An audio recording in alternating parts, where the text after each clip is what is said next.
The Siege of Taganrog was a series of military actions between June and August 1855 during the Crimean War. British and French forces attempted to capture the city of Taganrog and so gain access to Rostov-on-Don, an important city for Russian military operations in the Caucasus. Prelude. In the spring of 1855, as the Crimean War dragged on into its third year, the British and the French decided to begin operations in the Sea of Azov.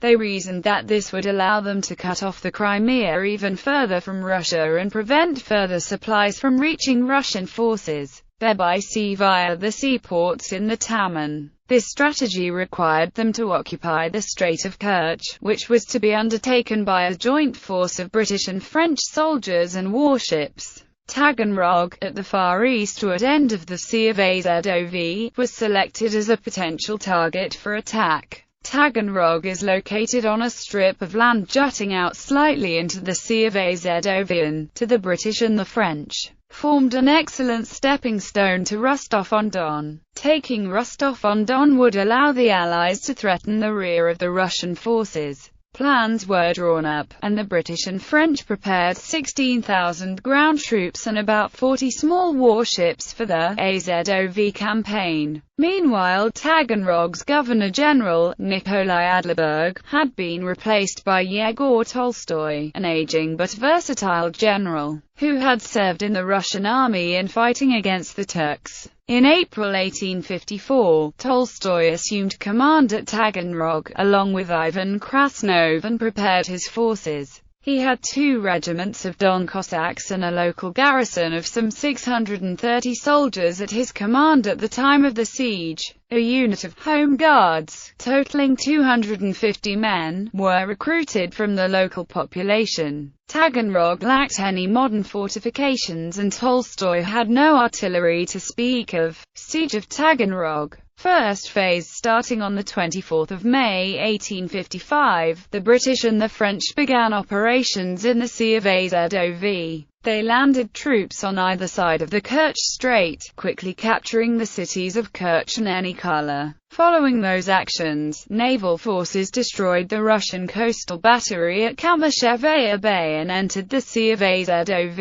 On 2 June 1855, the Anglo-French squadron, which consisted of 17 armed steamboats and 20 gunboats commanded by Admiral Edmund Lyons and Captain Beryl de Sadege, appeared off Taganrog after crossing the Sea of Azov. The commanders of the expedition sent the Russian forces in the city an ultimatum to surrender. The message arrived on 3 June, and was met by Tolstoy's official for important missions, Baron Yevgeny Filizar-Frank, and poet Nikolai Sherbina, who later described the event in Morsovsky Vedomosti on 21 June 1855. The Allies demanded the surrender of all government property, all of which was to be destroyed. After an hour of consideration, Baron Filizar-Frank returned to the envoys with Tolstoy's reply, rejecting the demands. The Anglo-French fleet began an initial bombardment of Taganrog that lasted about 6.5 hours. All the stores of grain, timber, tar, all the boats in the harbour and any boats under construction, together with the customs house and the main government buildings, were ablaze. A landing operation near the old stone steps and Greek church in downtown Taganrog followed the bombardment. However, the Allies were repulsed by the Cossacks and the Volunteer Corps. Having failed to take the city, the fleet retreated to launch other operations in the Sea of Azov.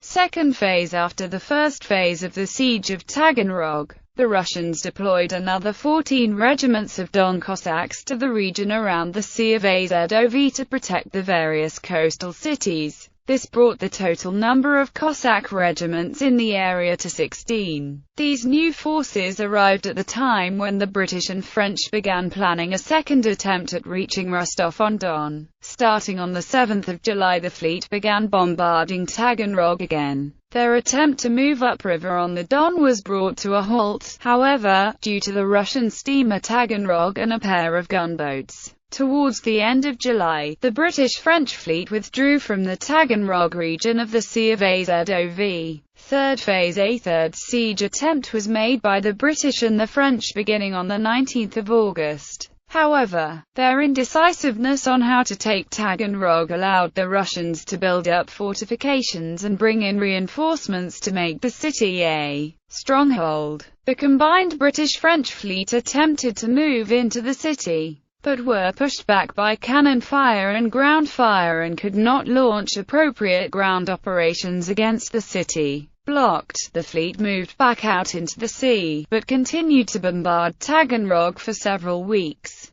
Early in this bombardment, the Allied fleet received a minor setback after local fishermen moved various buoys that marked water depth. This had the end result of forcing HMS Jasper, a British gunship, ashore on Krivaya Spit or Crooked Spit, near the present-day town of Sedova in Ukraine. The ship was seized by Don Cossacks and sunk with explosives found on board. Dissatisfied with the results, the Allies pulled back on the 31st of August, retreating back out into the Sea of Azov. Following the retreat from the Gulf of Taganrog, the British and French continued to launch minor military operations at coastal Russian positions. But these efforts simply wasted manpower. Naval operations ceased on the 23rd of October. Conclusion. Defense forces at Taganrog stood down on the 21st of June 1856, and life in the city began to return to normal. The Crimean War cost the city of Taganrog more than 1 million rubles.